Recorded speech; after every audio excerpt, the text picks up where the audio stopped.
we are learning how to make our own video games, like trying to make a game where it's just like Pac-Man called Shadow Battlegrounds. You're running around and people are chasing you, so it's just like tag.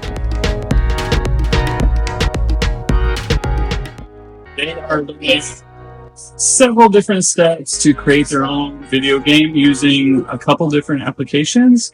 They're using a G developer program, and they're taking their own sprites that they would build their own video game with. So, like if you had Pac-Man, they're going to take the Pac-Man and put it into their own type of video game.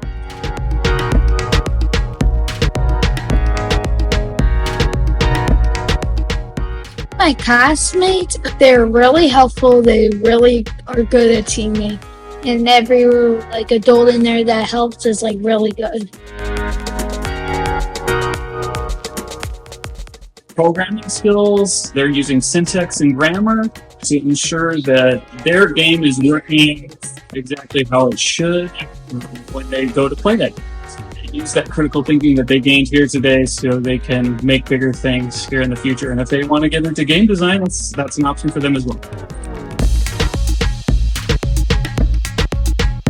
I tell them to try out for the game design class, so then they can feel the experience of creativity, learning how to make their own games, and they can use that in the future.